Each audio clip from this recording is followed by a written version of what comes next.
minimal invasive, we can deal with by arthroscopic. So long is coming there. Debride the excessive bone, and then next step will be, if it is not helping, then we'll fuse the joint. Also that can be done through arthroscope. This is one of the picture we put in the camera in the ankle and do. So the incision will be barely about 0.5 millimeter. And this is another picture of that, and how we fuse the ankle through the arthroscope and push the screw through the X-ray control. So we don't have to make a big opening, and so this is much better in people with diabetes, bad circulation of the foot.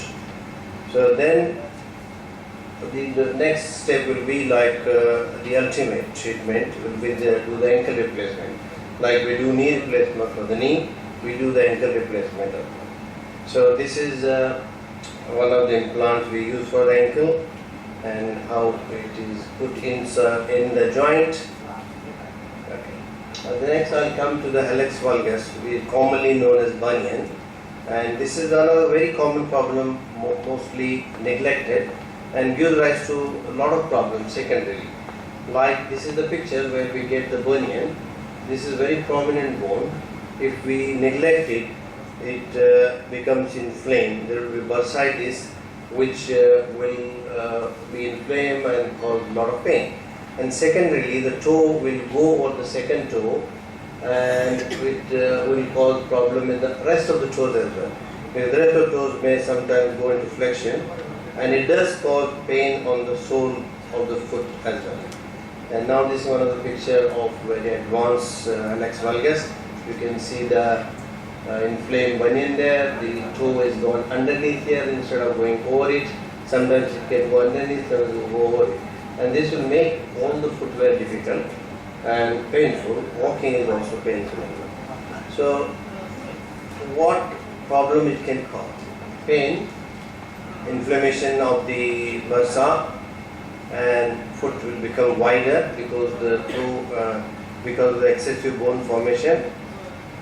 And then of course arthritis in the big toe, and as I said, second toe can become deformed like that. And then if this toe can push in under the second toe, the toe will either go over the second toe or can go under the second toe. And secondly, that will cause what we call the transfer metatarsalgia, which means the pain can go past from the big toe to underneath the second, third, fourth toe, and they form callosities as well.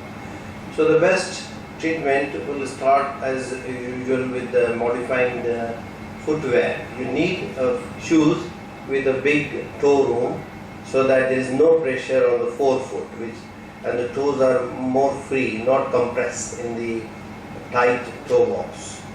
And then these are one of the other. For the high heel shoes may not be advisable as well. The tight shoes in any form, mid-foot tightness, forefoot tightness, as I told earlier, and the padding at the bunion, ice packs can be helpful. And if not, then there are some devices available to straighten the big toe, which are available in the surgical appliance shops, which will separate the toes, but that may not be helpful for long. So painkillers